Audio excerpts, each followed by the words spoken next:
మహా ఉద్యమంగా మార్చగలిగాడు.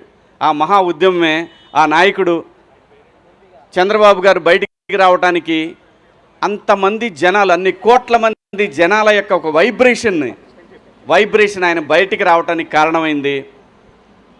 ఆ కృతజ్ఞత భగవంతుడికి ఏదైతే తను మాట ఇచ్చాడో, మా నాయకుడు ప్రజల మనిషి బయటికి రావాలని కోరుకున్నాడో, ఆ కోరిక మేరకు ఆ భగవంతుడు కరుణించి ఆ రోజున బాబు గారికి బెయిల్ రావడం, బయటికి రావడం, ఆ తర్వాత ఏం జరిగిందో మీరు అందరూ చూశారు.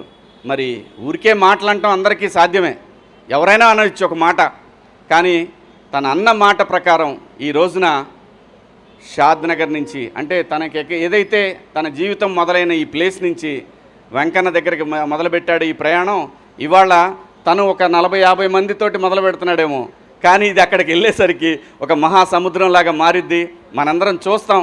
నేను కూడా వస్తాను నీతో అన్నాడు.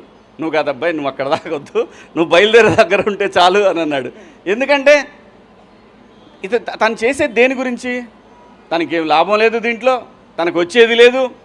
డైరెక్ట్గా ఇక్కడి నుంచి బస్కి వెళ్ళిపోయి శుభ్రంగా ఫ్లైట్కి వెళ్ళిపోయి దర్శనం చేసుకొని రావచ్చు. ఈజీ, చాలా ఈజీ. మాట ఇచ్చాడు, భగవంతుడి దగ్గరికి వెళ్ళాడు, దండం పెట్టుకున్నాడు, థ్యాంక్స్ చెప్పాడు, ఇది ఓకే. కానీ అలా కాదు. తను ఏదైతే అనుకున్నాడో, అనుకున్న మాట మీద నిలబడాలి అనేది ఒక సంకల్పం ఏదైతే ఉంటుందో ఆ మనిషి, ఇప్పుడు మనం చూస్తున్న ఈ బండ్ల గణేష్ గారు, ఇంకా ఎక్కడో చూస్తాం మనం, ఇంకా వేరే లెవెల్లో చూస్తాం. ఏ మనిషికైనా అంతేనండి, నాట్ ఓన్లీ బండ్ల గణేష్ గారు, ఎవరైనా సరే ఇక్కడ నిజాయితీ ఉండాలి. ఇక్కడ నిజాయితీ ఉంటే నేచర్ మనతో వస్తుంది, సమాజం మనతో వస్తుంది.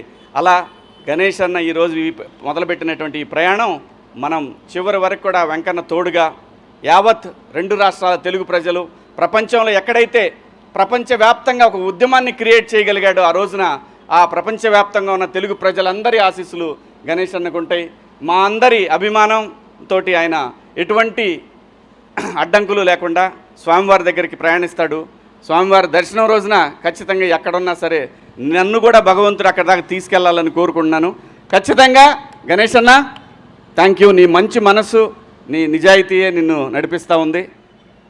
ఎక్కడ గణేష్ అన్న, నాకు ఆ రోజు 32 ఏళ్ల క్రితం తలుచుకుంటే అసలు ఎలా మారిపోతుంది జీవితం అంటే సంకల్పం అండి. ఏ మనిషికైనా సరే నాకు అది కావాలి, ఆ టార్గెటెడ్గా నిజాయితీగా పనిచేస్తే దానికి బండ్ల గణేష్ అన్న అవ్వచ్చు. బండ్లు అనేది ఒక brand.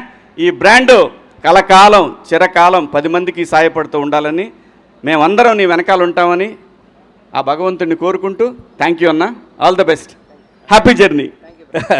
Thank you very much Shivaji గారు.